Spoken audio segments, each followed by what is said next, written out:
Hey Clashes, we are looking still good on our road towards the rank 1 spot with 3 wins already under our belt. And I want to continue that now with my 3 attacks in this match, so let's get things started. I'm starting things off with the Super Witch attack because this works quite well for me so far in this Clan War League. And we're starting things off on the far left side with the Fireball onto the Rage Tower, okay? It's going to be a bit tricky to get that, but I think with having the investment of a couple of invis spells, we should get that right, and the value is looking crazy good. The next time, or the next step then, is to enter with the Super Witches into the Single Inferno Tower, wall break into the core, and get a ton of value with the jump then leading into the Town Hall. Having the Queen and the Royal Gem funneling the outside should hopefully be no problem whatsoever. With that being said, let's get the first attack underway and hopefully not fail. I've actually decided to switch the side. The main reason for that is I think this way we can avoid this Giga Bomb a little bit better, because otherwise the Royal Gem or the Queen would have went into that. So we can just flip the plan pretty much with the side. But let's start things off with the Baby Dragon, because I need to get rid of this mortar right there. And I think we need to angle the warding correctly. So let's just start it like this.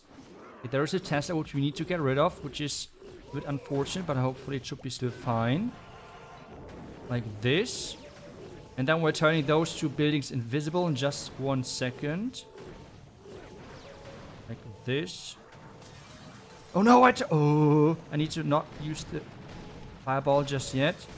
Now the fireball. I had to delay it because I turned the... careful. Let's freeze this. That hunter. Let's use the witches. I had to do that because otherwise I would have had problems with the invis spell. Because I turned that invisible, unfortunately, but we're able to recover this. Wall break now. Just like this. Looking good still. Use the Archicon on the bottom side. Let's use 1 skeleton. And things are looking good so far, I want to say. We can use the siege in just a second, but I want to get a little bit further into the base first. And then, yeah, I mean, so far so good. The ice group now is running ahead. So we can use the siege now, I believe. Let's use that wall break, some test loons. Just delay them a little bit. Just like that. Now add the queen, the Royal Gem, sorry. Use the king. This. Let's use the freeze here. Okay, looking good, looking good. We can now then... how do I do this? Where's the Royal Gem, by the way? I think I would jump like this. So we're opening up the Single Inferno Tower compartment as well. And I think this looks quite solid so far. Royal Champ and Queen pushing around the outside. We see have her ability. We can rage up the core. Maybe just right now. I would just rage up now. I'm not really having everything under control as I would like. The witches are now going to the far right side, which is not optimal, but should be still alright. We see have the Royal Champion with her ability, which is quite nice. I think we should spawn the hogs. I'm still not sure where to use the Royal Champ equipment, to be honest. Just do it like this. The minion as well. Which is tanking? No, I would just invest everything for the Royal Champ. I think we should be then fine. That should be then no problem. Nice, let's go. Getting the first 3-star. Not the craziest overkill. Things were spreading a little bit in the beginning. Obviously, we would have had 1 invis more. But I'm just super happy that I just caught it in time of actually not losing the fireball onto the wrong building. That would have sucked. I mean, that would have been not good whatsoever. But hey, securing the 3-star, nothing in the corners left. First 3-star is in, and 2 more attacks to do. Let's go. Okay, the next one will be versus the number 10. And it's again Super Witches. And then for the last attack, I will go in with the Root Riders again with the Royal Champion charge. But as I already said, Super Witches tend to work quite well for me. And on this one, my plan is to start with the Warden right in front of the Hero Hall on the top left, and then get a Fireball onto the Inferno Tower to take down the entire Rage area, and then enter on either the top, like 12 o'clock, or the left side, depending on where the Royal Gem tends to go. With a couple of invis spells, we should get this Fireball hopefully quite easily, but that is overall the concept. Then we're entering into the Moja Inferno Tower and have the push into the core with the Super Witches, while the Queen is surrounding everything from the outside. As well, again, classic siege, everything as usual, and we're going in. Since the outside, like if we're imagining we're having the queen on the bottom side here, looks kind of heavy. I've decided to still go with the siege barracks, so not with the new siege machine, and that's why I'm having just Valkyries in there. But we're starting things off with the warden, everything as usual. And the nice thing is we can just slowly deploy him and then get ready for the fireball, turning everything important invisible, which should be 2 invisibility spells, just like that. So let's get that right. Warden first. No Tesla popping up, which is great. Fireball.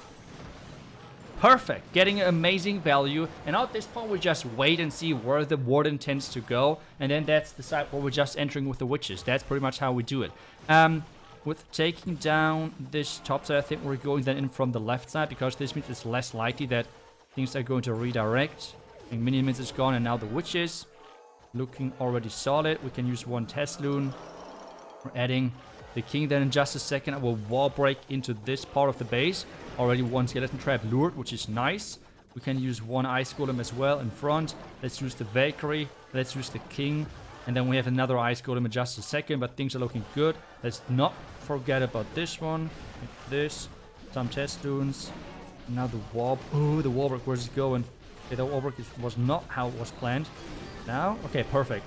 Now the queen down here, siege barracks in there as well. I've decided to not go with the earthquake boots, because with this jump in a second, I should be able to open up pretty much everything. So that's exactly the plan here.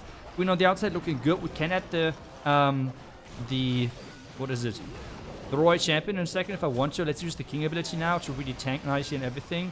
Add the Roy Champion in a second as well. And then we're having a couple, like a little bit of distraction down here with the skeleton. And let's rage now everything in the core. But this looks so far really good. Now let's add this here. We can use the king as well for the headhunter for taking down the defending king. So you have the queen ability. The jump was actually not intentional by what I would like to call it intentional, but it was not, to be honest. The jump even got the queen into this compartment, which is obviously amazing for us. But yeah, as I said, that was not intentional. Like this, queen ability now. Royal Champ keep moving forward. I think I would just rage it now here to really push everything into the backend as quickly as possible. Then still freeze the backend defenses if we have to, but guys, this looks like a nice overkill. This is getting finally my confidence back. Like, I'm really struggling getting those overkills recently. But yes, I'm not as happy right now with some of my attacks, I want to say. But luckily this one is a complete, like, crushed base. Big part was the fireball. But let's hope that we can do that again with the last attack and go 3 out of 3. Let's go. And the last base to attack is going to be the number 4 base. And what I'm going to do on this one is I really want to have the Roy Champion funneling this far right side, which means we're going to center in, trying to take down the Rage Tower area. So then we have the Root Riders then being able to push in from the bottom right side right into the Town Hall. And with that, we're only engaging versus 1 spitter. And we have the Queen then with the Siege Barracks together entering, or like not entering the base, but like going around the base from the bottom side towards the top left side, kinda. And that's the plan overall. And let's just get this done and hopefully get another 3-star. Let's do it. Okay, I'm in. Let's double check everything again. Yes, Ground Warden, Royal Champ, and that's exactly what we're starting with as well. I will start on the Archer Tower, I believe. Otherwise, she might get, like, I think she might get distracted then to the outside, but I think starting on the Archer Tower might be best for us. So let's just do exactly that. And then, yeah, we just take down this area of the base, hopefully. Hopefully. Let's give it a try. So let's do it like, I think I will use the ability again right away. Well, there's a Tesla, but it's not messing up the pathing, which is nice. We're not taking too much damage, that's why I was able to delay the... Okay, it seems like that this was to be this was expected from the defender. No big surprise, to be honest. The entry looks quite obvious. But still, so far, we're looking good on the Invis. Let's turn this invisible again. I would like to get the scatter. I would just use another Invis to keep the Fox alive. I believe it's still alive. It's hard to tell. But yeah, okay, it's still alive. Perfect for us. Now the next step is to have the Archer Queen down here with some super barbs. And now in the Root Riders, just like this. Okay, nice. Let's add the Siege Barracks here. And we have everything now in, right? Yes, perfect. This looks good. I will just distract this here so we have less damage. There's a Super Dragon in there, so I think I will cover that with the Warden ability. I have learned my lesson. Last time I lost my all of the Root Riders for nothing versus the clan caster, which I don't want to do again. So yeah, this time around we're just playing it safe, I guess. Now like the minion prince ability to cover the monolith, which is another heavy defense to get rid of. This looks good so far. Let's tank the back end if possible. Can freeze this as well. Minion prince, they're going strong. Where are all the troops? We have the Valkyries alive. They're sadly going like backtracking a little bit. But that's still fine, to be honest. I mean, Royal Champion, Minion Prince, all of... Nah, this should be a nice overkill 3-star. I'm not sure if overkill. It looks like an overkill to me right now. But either way, it should be a nice 3-star. Let's just rage this up. The Minion Prince like going crazy like he usually does. Yeah, let's go. Nice. Oh, okay, this feels good. Oh my goodness, last climb war day was... wasn't my best attacks overall. This time again, kind of recovering nicely and getting those two really nice 3-stars in. The first one, still 3-star, but wasn't as overkill as I was hoping for. So, feels nice. Now the question obviously is, how are we looking overall standing-wise? So as far as I know, at the point where I'm recording this, obviously at this point maybe already changed as you're watching the video then, but at the time where we're recording this, we have so far 3 fates in total, which might seem like, okay, this you will have no chance on rank 1 because rank 1 tends to go nearly perfect. But as far as I know, Carry Esports, who like finished like perfect already last season, within their first 3 days, they had 3 fails as well. And Dizzy, who were as well at the top back when I record this right now, they have so far 2 fails after 3 days. So top clans tend to fail way more now as people are progressing with their bases. And if you face those maxed out bases, they're scary. Like, don't get me wrong. Even in the normal mode, if you're facing maxed out bases, you can fail quite easily, okay? It's not as easy as people sometimes pretend it to be. So overall, even with those 3 fails so far in total, if we're continuing strong, we should be looking good. And this means as well, make sure that you're checking in the next episode, because we are 4 days done, or kind of 4 days done, and then 3 days more to go. And then we will see if we actually have a chance of finishing rank 1. I hope you enjoyed this video. Thank you so much for watching. And I will see you guys back tomorrow with the next video. Until then, see ya and bye-bye.